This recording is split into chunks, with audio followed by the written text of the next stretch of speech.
squeezing this bottom lower hose just to get all the bubbles out, any air trapped at the bottom.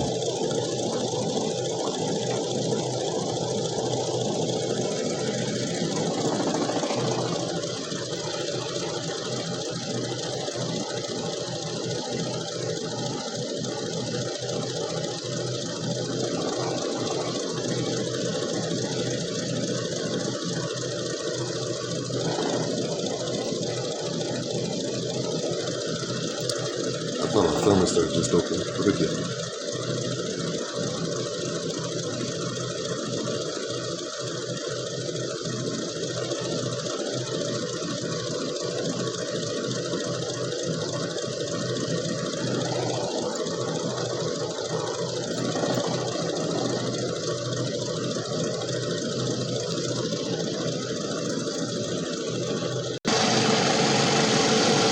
We just got our first bubble here.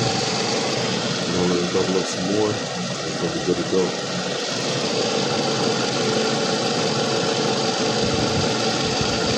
So the thermostat just is starting to open, almost up to operating temperature. Sometimes, there you go, you see that? That's what you want to wait for. You can't rush this process. Just because you've seen some bubbles, don't mean that's all the bubbles. So let it go. Like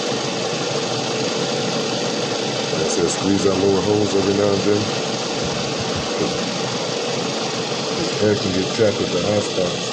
Whatever high spot you got for the hoses, if it's going like up and around, air can get caught there. You don't want it. So let it go through the process. Give it a little squeeze, please.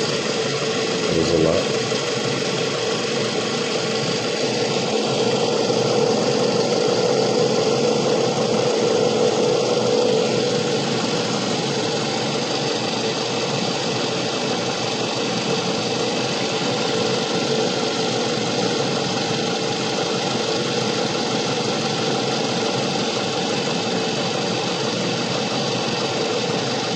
And yeah. So appreciate you guys tuning in to part 2. After this finishes bubbling up, and it's going to keep on bubbling, we're going to cut it off. Let it cool down. Let it cool all the way down. You can leave your cap on. And once it cools down, top it up to the proper level and put the cap on. Drive it around the block a few times, and you'll be good to go. Appreciate you tuning in. Stay positive, stay motivated. Whatever you want to do, get out there and do it today. Do it before somebody else does it. Do it so you don't have to worry about doing it tomorrow. I believe in you. I'm out of here.